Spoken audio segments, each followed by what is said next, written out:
ගණන් ටික හදමු. මට පොඩ්ඩක් පුතේ ගාන කියන්න v සමානයි f ලැම්ඩා දෙවෙනි ගානේ 600යි. 600යි. මට කියන්න එතකොට ෆ්‍රීකවන්සි එක 1200 සංඛ්‍යාත 1200යි. ලැම්ඩා අහන්නේ නේ. ලැම්ඩා මේ පැත්ත තියාගෙන 1000 මේ පැත්ත 1200න් බෙදනවා. මේ පැත්ත 1200න් බෙදනවා මේ පැත්ත 1200න් බෙදෙනවා. එතකොට ලැම්ඩා සමානයි 600 බෙදීම 1200. 600ට 1යි 1200ට 2යි. ලැම්ඩා කීයද පුතේ එතකොට? 2යි. බිඳුවයි මරන්න බෑ පුතේ ඇත්තටම. එක බෙදීම දෙක කියන්නේ 2යි. ආ පුතේ ඕගොල්ලන්ටත් ආවේ එහෙමද? දෝ දෙකෙන් එකයි එහෙම නැත්නම් කීයද? 0.5යි මීටර. මීටර භාගයයි. අයියෝ හයි. ඔයගේ ලීසි ගණන් ඒ විභාගයට බලාගෙන ඉන්න.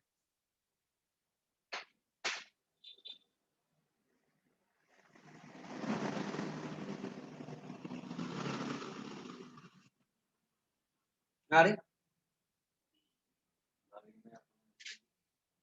ඔක්කොම ටික එකතු ඔව් එක මේ ලොකු ගානක් කොටසක් වෙන්න පුළුවන් මේක. ඉරි ගාන ප්‍රශ්නයකට එන්න පුළුවන්. අපි ඊළඟ ගාන බලමු. මට කියන්නේ ඒකේ v කීයද කියලා? 750යි. f කීයද?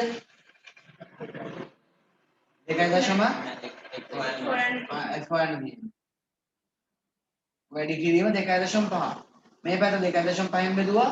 මේ පැත්තත් 2.5න් බෙදුවා. 2.5 කැපුණා. f සමානයි 750 බෙදීම 2.5. උඩත් 10න් වැඩි කරනවා යටත් 10න් වැඩි කරනවා. 7500 බෙදීම 25. 25 1යි 300යි. ෆ්‍රීකවන්සි එක 300යි හර්ට්ස්. හරිද? හරිද? ඒක නම් හරි වගේ නිකන් සතුටු සිනාවලින් පන්ති ඉන්න කට්ටිය ඉන්නේ. අනිත් අයත් හරියද කියලා මම හිතනවා. අරක තමයි වරද්දලා තිබ්බේ මෝඩ තාලට ගාන හදලා. ඉන්නයි නම් කියන්නත් හිතනවා. හරි. පුතේ මට මතක නෑ ඔයගොල්ලෝ කොහොමද ලිව්වේ කියලා. යාන්ත්‍රික තරංග කියලා ලිව්වේ කොහොමද බලන්න පාඩමේ මුල හරිය ඇත්තේ. අනුමාත්‍රිකාවක් වගේ ලිව්වද නැත් අනුමාත්‍රිකාව. ඒ පාඩම ගන්න. ඒ පාඩම අරන් ලියන්න. විද්‍යුත් චුම්බක තරංග කියලා ලියන්නකො. ඒ පාඩම අරන්. කෙටියෙන් අපි කියන්නේ විචුත කියන. electromagnetic waves.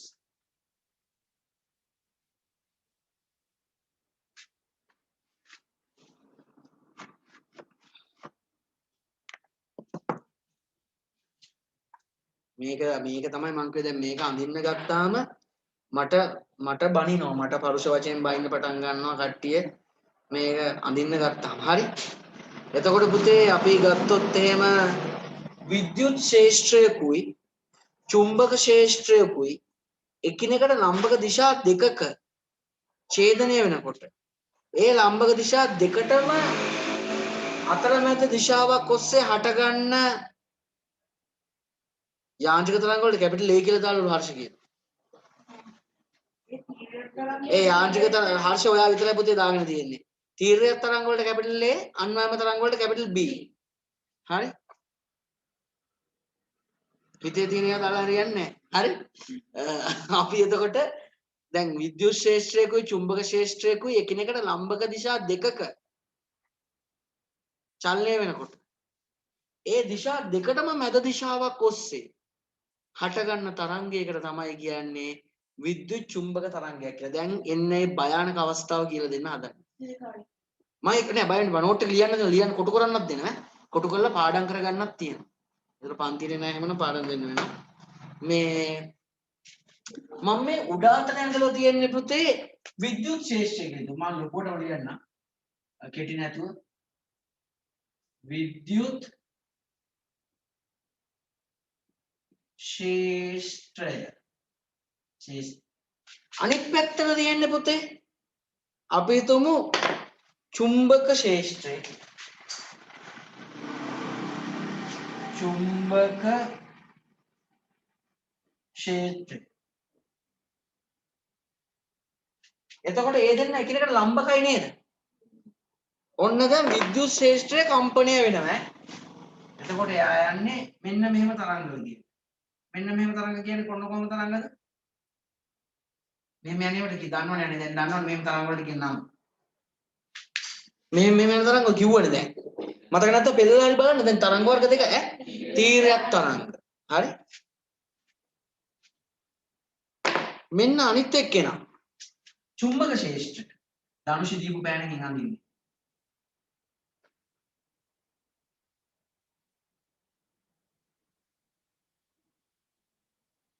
සතුටුයි. ඔය තියෙන්නේ. සතුටුයි පුතේ එතකොට. බලන්න අපි නැටුම් කළත් ඒ ගානට ඇඳලා තියෙනවා. චිත්‍ර ගන්න අය උතන ඉන්නවා මේක අඳින්න පුළුවන් වෙන්න ඕනේ. බලන්න.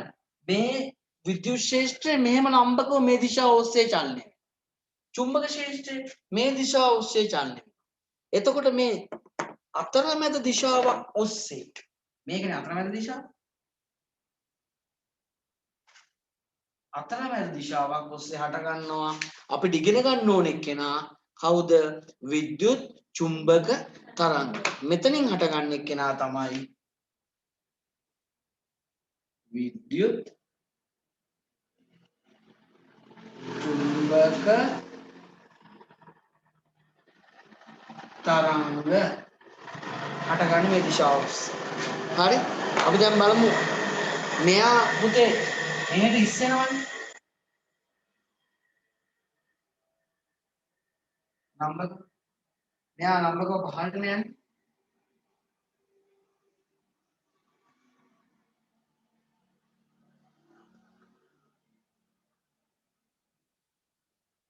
දැන් තවත් සංකීර්ණ වෙනවා වැඩි. සතුටක් දැනනවා තව ටික.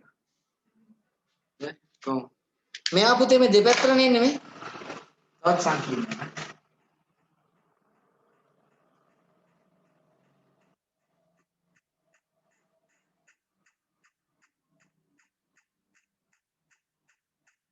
කොහොමද සතුට?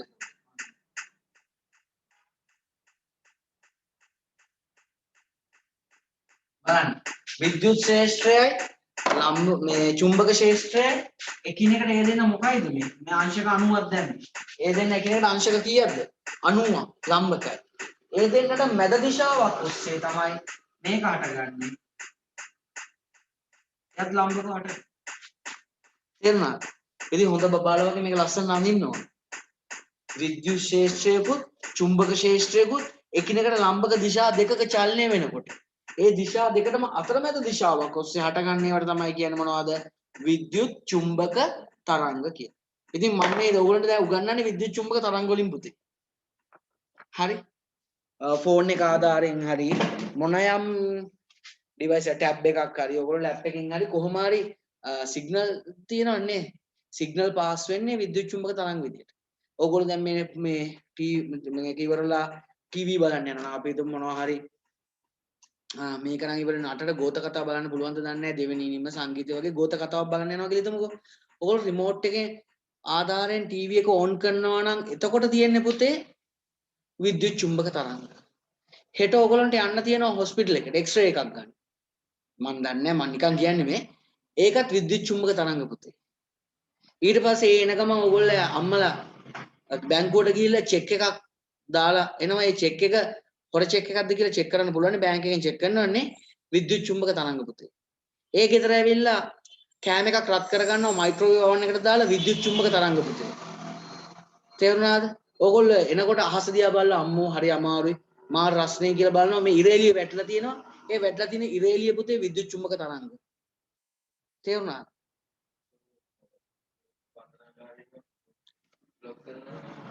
ඔව් ඒ කියන්නේ ඔව් ඒක ලසින්ට අහපු දේ ඒ විද්‍යුත් චුම්බක තරංග වලට දාන්න පුළුවන් බැරියර්ස් දාන්න පුළුවන් නේද?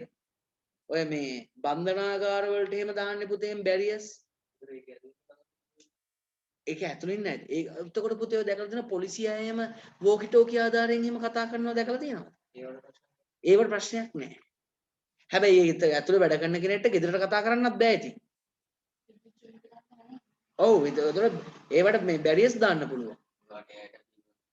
නෑ එහෙම වෙන්නේ නෑ. එහෙම වුණොත් ලොකු මේ ඒගොල්ලෝ කම්ප්ලේන් කරලා ප්‍රශ්න ඇති වෙනවනේ. එක සීමාවක ඉඳන් එහෙම ප්‍රශ්න ඇති වෙන්න පුළුවන්. ඒ ඒරියා එකට තමයි ඒක ඇති කරන්නේ. හරිද? ෆෝන් නෙමෙයි පුතේ මොනවද අහුවෙන්නේ නැත්තේ බන්ධනා ගන්න නේද? අහුවෙන්නේ නැත්තේ මං හිතන්නේ මේ අධ්‍යාපනික පොදු සහතික පත්‍ර උසස් පෙළ ඒවා මේ පාස් පේපර් කටලා අහුවෙන්නේ නැහැ. ඊට පස්සේ ඒ වගේ දේවල් අහුවෙන්නේ නැත්තේ. අනිත් හැමදේම අහුවෙනවන්නේ. හරි. කවිෂ පළවෙනි විශේෂණ එකට හිටියේ නෑ වගේ මම දැක්කා. කවිෂ හිටියේ නෑ. ඊට පස්සේ බිම්සල් ඉඳලා ගියා. අද මෙයා නෑ. බිම්සල්ගේ නංගි කවුද මට නම්මත් මතක නෑ. නිවේජ නෑ. ඊට පස්සේ අද කවුද ලක්මිට නම් ඉන්න වෙන්නේ නැහැ කිව්වා මේ මම ඒගොල්ලන්ට රෙකෝඩින් එක යවන්න. හරි.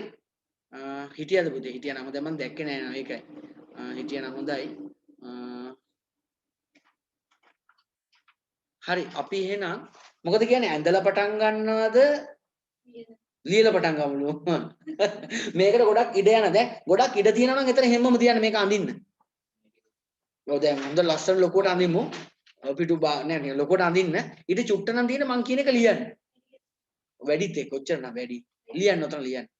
හරි? අපි එහෙනම් කෙලින්ම මේ විද්‍යුත් චුම්බක තරංගයක් කියන්නේ මොකක්ද කියලා ලියලා කොටු කරගමුද? එහෙනම් වෙන පාටක ලිව්වත් කමක් නැහැ පුතේ.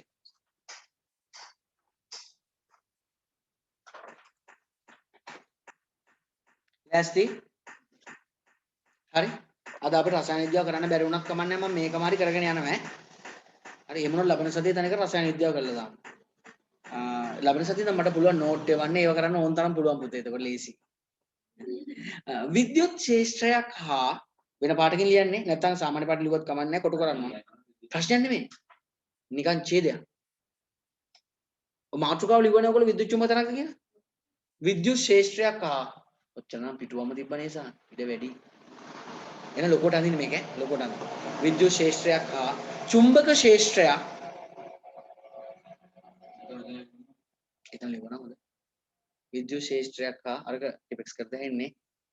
විද්‍යුත් ශේෂ්ත්‍රයක් හා චුම්බක ශේෂ්ත්‍රයක් එකිනෙකට ලම්බක දිශා දෙකක එකිනෙකට ලම්බක දිශා දෙකක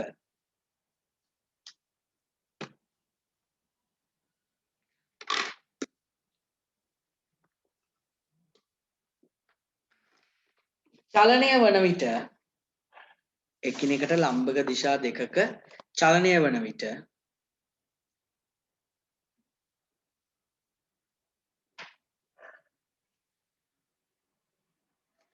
එම දිශා දෙකටම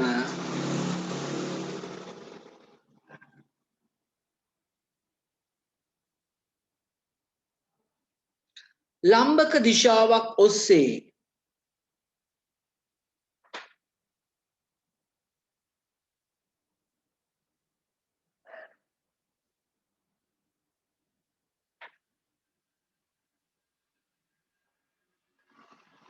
හටගන්නා තරංග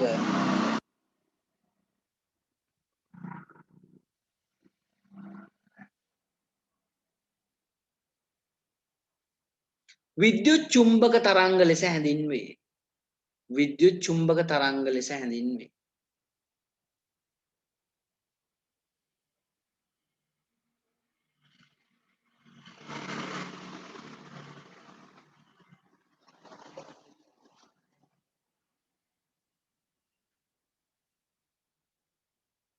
හරි නේද? කොටු කරගන්න හරි highlight කරගන්න හරි ඔයගොල්ලෝ කැමති දෙයක් කරගන්නකො පුතේ. අඩුවක් නැද්ද?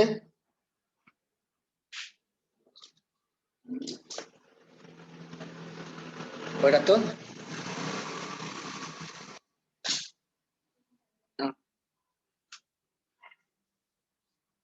ඒක නම් උලකට.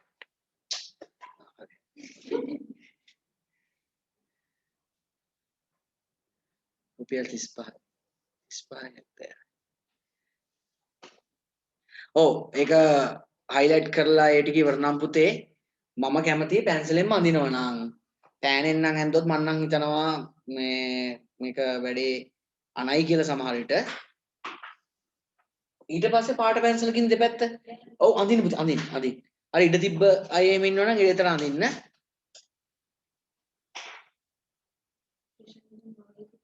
සෙෂන් එකෙන් භාගයක් නෙමෙයි. ඔය ඉතින් මේකට විනාඩි 10කට වැඩි දෙන්න වෙනවා. විනාඩි 10යි පුතේ උපරිම මේකට. 10ක් ඇති. සෙෂන් එකෙන් භාගයක් දෙන්න. ඉතින් චිත්‍ර කරනවා. දැන් අපි චිත්‍ර නෙමෙයිනේ කළේ. ඉතින් මේ ඇඳලා තියෙන්නේ. සෙෂන් එකෙන් භාගයක්.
මේ ලයිට් එක මෙහෙට පැන්නොත් වැරදි. කොහෙද පැනලා තියෙන්නේ? අම්මා ඉතන පැනලා නේද? හොඳ වෙලාවට ඔයා පෙන්නුවේ. මට ඒක ඇත්තටම මතක් වුණා. නෑ නෑ නිල් පාට එක නම් පයින්නම බෑ කොට. නිල් පාට එක පැනලා නැහැ නේ. දැන් මෙතන නිල් පාට එකකින් උඩට පැනලා නැහැ. යටට පැනලා නැහැ. පැනලා නැහැ. හරි. මෙතන තමයි.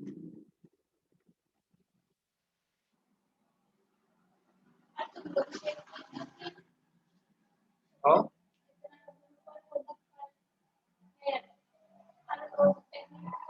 පැනලා නැහැ. මේකද?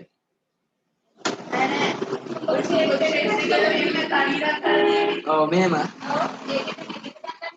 ඒකේ නිලිරා මෙහෙමට මෙහෙම තලයක් තියෙන්නේ.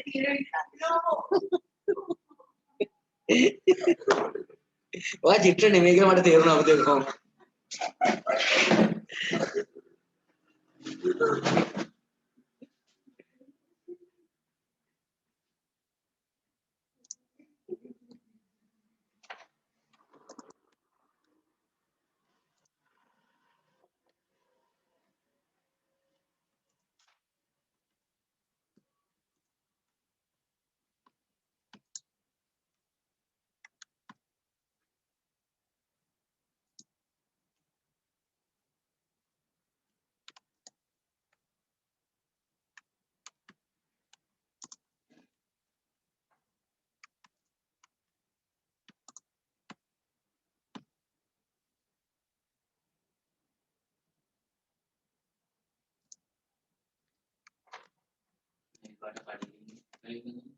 ඔය මං කැඩීරි වලින් දැන් මේක තනිකර මේක නෙමෙයි ඉඳ පුතේ මම කැඩීරි දැන් මේවා කැඩීරි හරි ඕක කැමතිද කියලා ගන්න ප්‍රශ්නයක් නැහැ.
ඇඳලා ඉවරයි තිනේ.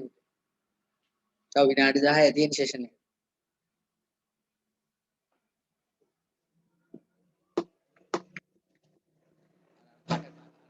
කටින්ද උනේ.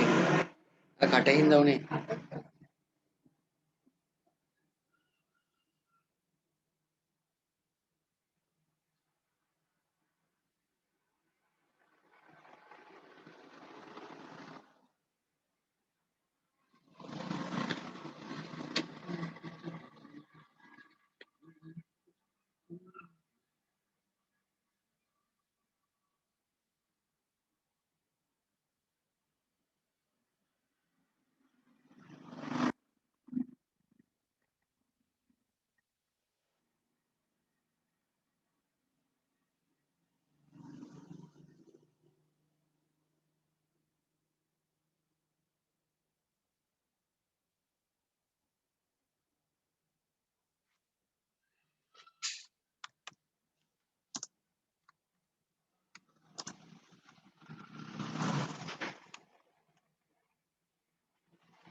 දහය වසර ළමයින්ට දෙවෙනි පාඩම කරලා ඉවරද? දෙවෙනි පාඩම මොකද්ද පුතේ මට මතක නැහැ චලිතය නේද? ඔව් චලිතේද පදාර්ථයේද? ඒ දෙකෙන් එකක් කොහොම හරි නේ. කවුද ප්‍රශ්නේ ආවේ මම මොකද්ද පුතේ කියන්නකෝ මේ පාඩම මොකද්ද කියලා දානවා මට මතක නෑ දැන්. මේ පදාර්ථයේද? සරල රේඛීය චලිතය පුතේ සරල රේඛීය චලිතය වේගය උගන්වලා ඉවරයි ප්‍රවේගය උගන්වලා ඉවරයි ත්වරණය ඉවරයි මන්දනය ඉවරයි දුර කාල ප්‍රස්ථාර ඉවරයි විස්ථාපන කාල ප්‍රස්ථාර ඉවරයි ඊයේ පටන් ගත්ත පුතේ ප්‍රවේග කාල ප්‍රස්ථාර ඊයේ පටන් ගත්ත ප්‍රවේග කාල ප්‍රස්ථාර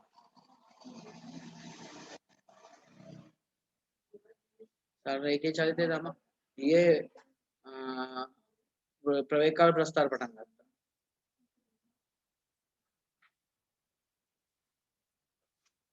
දැන් ඉතින් ඇති නේද වෙලා මන්න හිතෙන්නේ මේ මෙතන කට්ටිය මහන්සිලා දැක්කම මෙතන මදි කියලා ගෙවල් වල ඉන්න අයටත් ඉතින් ස්ක්‍රීන්ෂොට් එකක් ගහලා දැම්මොත් කවුරු හරි මොකද කරන්න පුතේ මොකද කියන්නේ කාටද පුළුවන් ඒක වගකීම් බාර ගන්න දාන්නම් කවුද පුතේ දාන්නද දැන් මනම් හොඳයි නේද පුතේ මම අයින් වෙන්නද අයින් වෙන්නේ දියුකුත් නෑ අද වෙන්නේ බිත්තියකට දැන් තමයි යන්නේ දාන්නකෝ පූජා මයෙන් කන්න එපා ඈ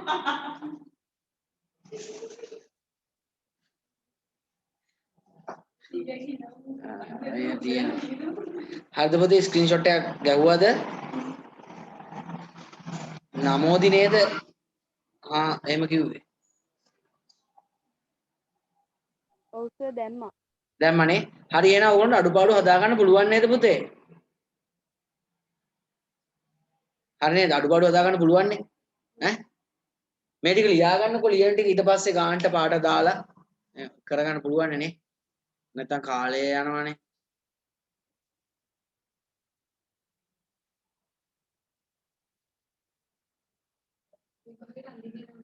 පිස්සුද මේවා අඳින්නේ නැහැ ඔය ඇහුව ඉඳලා ප්‍රශ්න විභාගෙට මේක අඳින්නේ නැද්ද කියලා ඇහුවා ඕගොල්ලෝ දැන් සයන්ස් කරන ළමයි ඔක්කොම ෆේල් කරන්න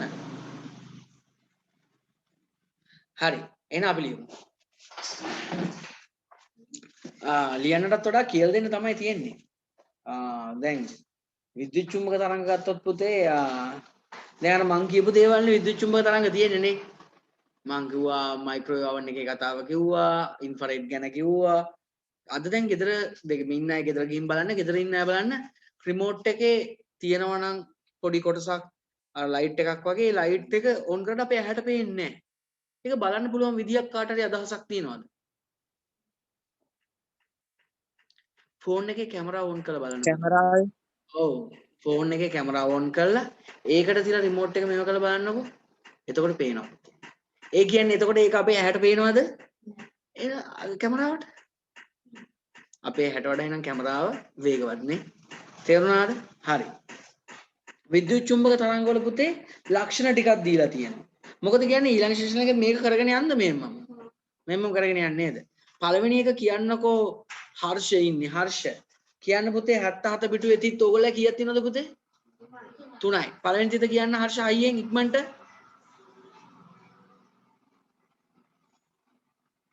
ඉක්මනට විද්‍යුතා චුම්බක ක්ෂේත්‍ර මැදින් මෙම තරංගවලට බලපෑමක් නොමැත. හරි. බාහිර විද්‍යුත් ක්ෂේත්‍රයකින් හරි චුම්බක ක්ෂේත්‍රයකින් හරි මේ තරංග වල බලපෑමක් නැහැ. ඕගොල්ලෝ රැට හෑන්ඩ්සෙට් එක දාගෙන මොකක් හරි අපි හිතමු මොකක් හරි FM එකක් අහගෙන ඉන්නවා කියලා. විදුලි කෙටුව කියලා ඒකට බලපෑමක් ඇති වෙන්නේ නැහැ. තේරුණාද? මතක තියාගන්න. හරි? එහා පැත්තේ ෆෝන් එකක් තිබ්බා කියලා ඒකට බලපෑමක් ඇති වෙන්නේ නැහැ. ප්‍රමෝද් කියන්නකෝ පුතේ ඊළඟ තිත ඉක්මනට කියන්නකෝ. මේ සෙෂන් එක ඉවර වෙන්න තව චුට්ටයින් තියෙන්නේ.